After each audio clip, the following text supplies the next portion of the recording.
এটার মানে আনসার কি বলবো? 'বরবাদ' এমন একটা সিনেমা হয়ে গেছে আমি আমার স্ট্যাটাসে আমি মেহেদী ভাইকে বলছি, "মেহেদী ভাই আপনার এই সিনেমাকে ওভারকাম করা কিন্তু আপনার জন্য টাফ হয়ে যাবে।" বিকজ এটা এতটা ভালো একটা সিনেমা হয়েছে। সো আপনার জন্য এটা অনেক বড় চ্যালেঞ্জিং এবং আমি মনে করি যে অন্যান্য যারা ডিরেক্টর শাকিব ভাইকে নিয়ে সিনেমা করবে, তাদেরও আসলে এখন অন্যভাবে একটু ভাবা উচিত।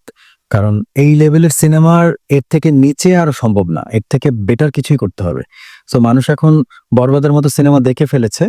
এত বড় লার্জ স্কেলের সিনেমা দেখে ফেলেছে। সো এর থেকে বেটার এবং এর থেকে বড় কিছুই আমরা আসলে দেখতে চাইবো। এর থেকে কম আসলে দেখতে চাই না। সো এটা আসলেই আ যেই ডিরেক্টরস যারা আছেন, যারা শাকিব ভাইকে নিয়ে ফিউচারে কাজ করবে, আমার মনে হয় তাদের জন্য অনেক বড় চ্যালেঞ্জের একটা বিষয়।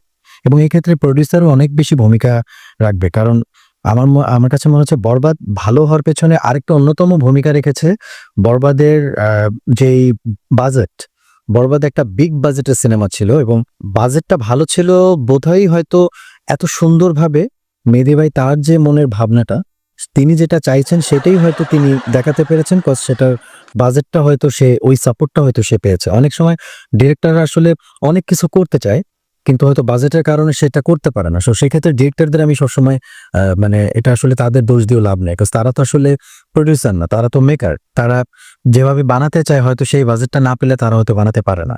তো সেক্ষেত্রে মেহেদী ভাই সাপোর্টটা ভালো পেয়েছে। সো আমি অবশ্যই 'বরবাদ' সিনেমার প্রোডিউসার যারা আছেন তাদেরকে বিশেষভাবে থ্যাংকস জানাই যে আসলে এটা বাংলা সিনেমার জন্য একটা ভালো কিছু হলো।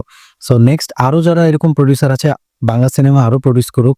এরকম বাংলাদেশে ১৬ কোটি কেন?